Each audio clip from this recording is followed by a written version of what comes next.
Hello. I want to talk about riding the wave and staying on top of the energy. Off and on, the energies we're experiencing get really intense. And it seems that they'll go that way for a few days, sometimes longer. And we'll seem almost unplugged, unsure of so many things, unsure of ourselves. And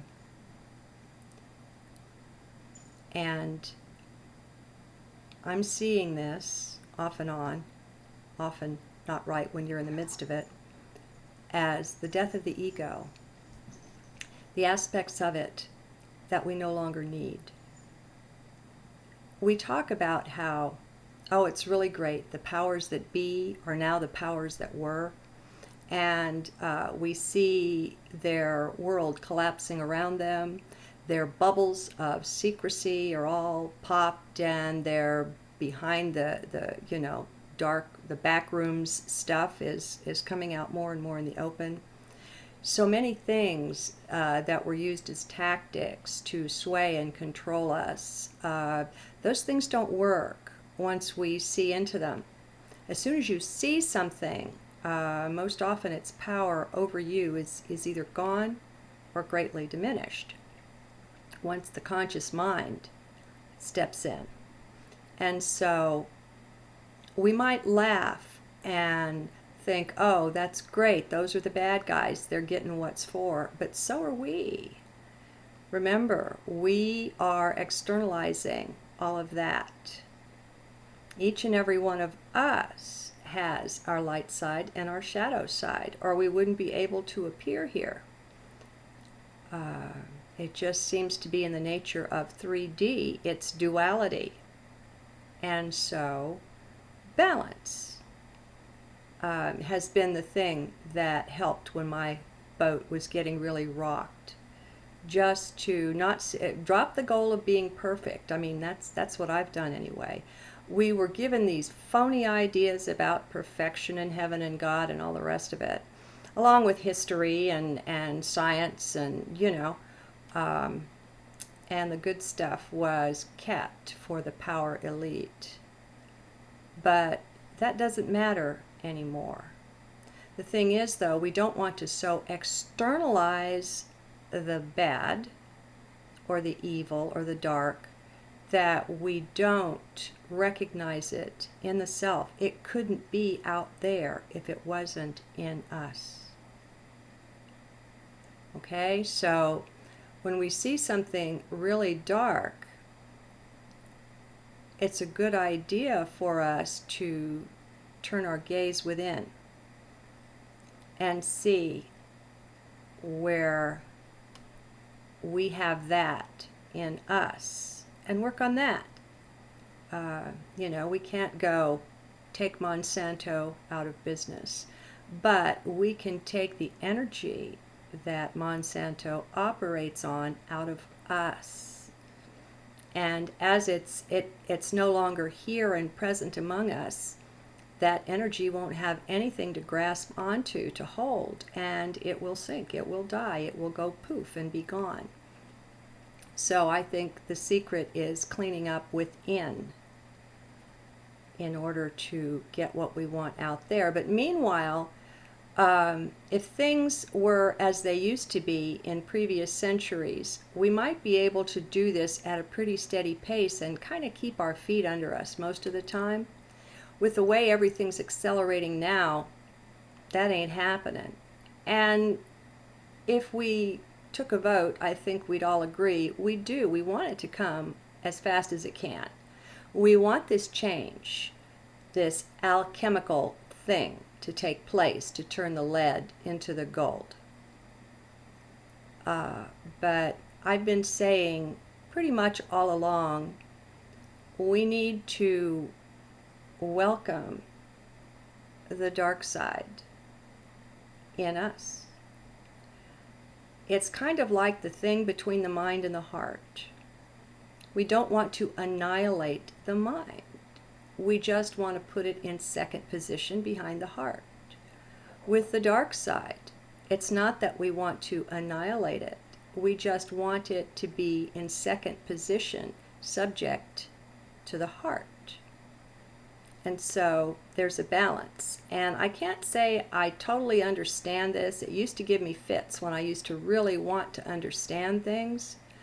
The deal, how could God create evil? Well, I don't feel this need to understand things anymore because I don't know why but I will say I'm in touch with a deep part of me that just knows that it knows. And even though all that it knows isn't consciously accessible right here and right now, or if it is, I haven't figured it out yet, knowing is enough. That kind of knowing is a much deeper knowing, and it's a knowing of truth. And it makes any kind of knowing that the mind could come up with seem like child's play. And so the mind's stuff is just less and less appealing. It's wonderful, it's great, it's useful, we need it while we're here. It's just not so primary anymore, Heart is primary, mind is secondary. And it's important, though. I think a lot of people stumble when they're going after this phony perfection thing. Like the churches have taught, thou shalt this and thou shalt not that, and thou shalt be perfect or thou shalt spend thy eternity in hell. Bullshit. Okay, that's really what that is. And we need to really do a Control-Alt-Delete and get rid of all of that. Let it go. Set your intent to let it go. And then as you go through your days, things will come up that will remind you and show you some of those subconscious buried beliefs there. And then you can consciously say, Control-Alt-Delete, erase whatever it is you want to do, It's like, that's not my choice anymore. And so we begin, when we find balance, it's like we're able to ride the surfboard. We're able to stay on top of the wave. You know what it's like underneath there? It's churning and it goes round and round and you get beat up on the rocks underneath and all of that.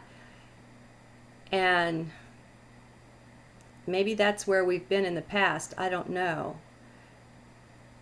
And we slip sometimes. We slip down into the energy that's around us. And we know we're not feeling just right about it. Every bit of this is okay. There's nothing that's not okay. You can't make a mistake.